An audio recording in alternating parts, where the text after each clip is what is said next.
मेरी राय ये है कि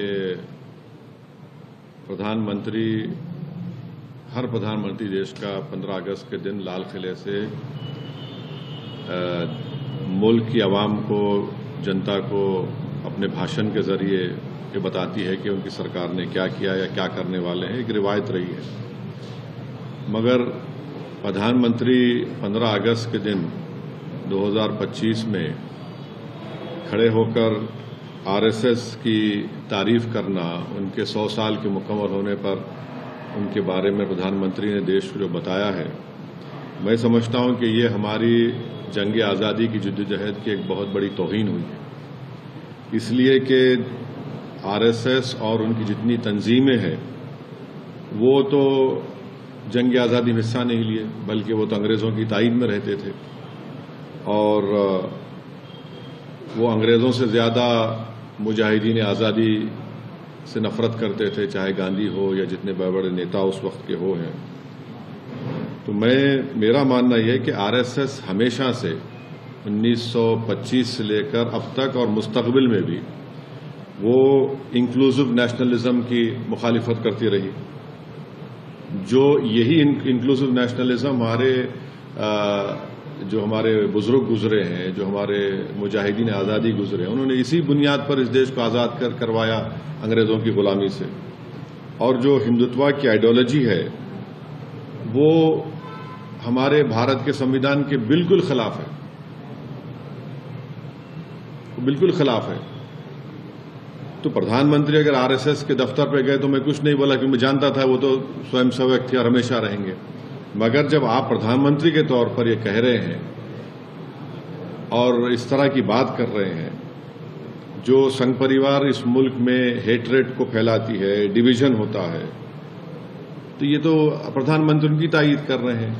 आप हम देख लीजिए कि नॉन कोऑपरेशन मूवमेंट है।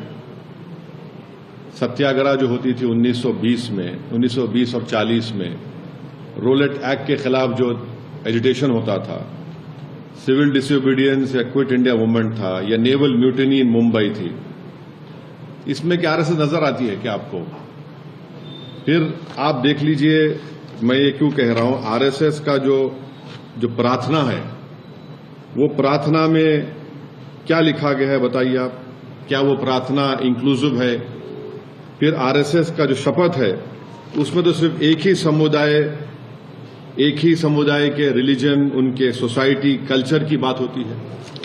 और फिर आप अगर हिस्ट्री में जाएंगे तो जब अंग्रेजों ने ये फैसला लिया कि कोई भी ऑर्गेनाइजेशन मिलिट्री ड्रिल यूनिफॉर्म पहन के नहीं करेगी, तो फौरन 29 अप्रैल 1943 को गोलवालकर ने एक सर्कुलर लिख दिया कि हम अपने इनका जो यूनिफॉर्म है निकाल रहे हैं।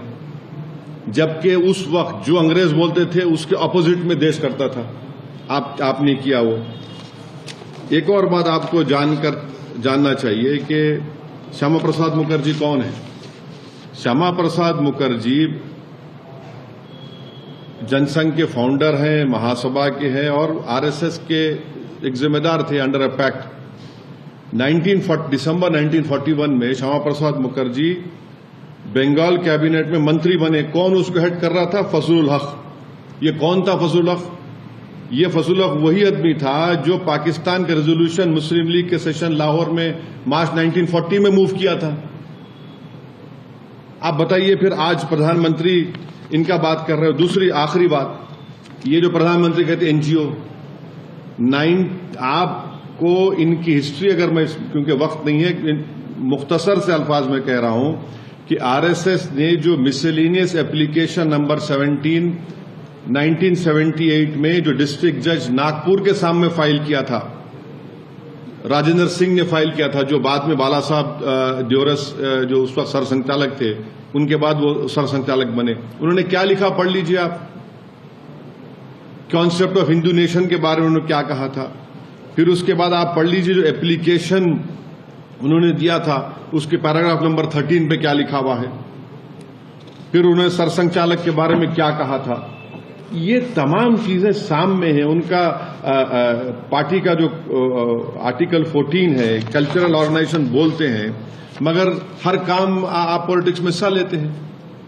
तो ये हमको अफसोसनाक दिखा कि प्रधानमंत्री इस तरह की बात किए बहैसियत प्रधानमंत्री के, वजीर आजम के। आप देश के बारे में बोलना था। आपने कल अपने भाषण में कहा कि दूसरी बातें कहीं।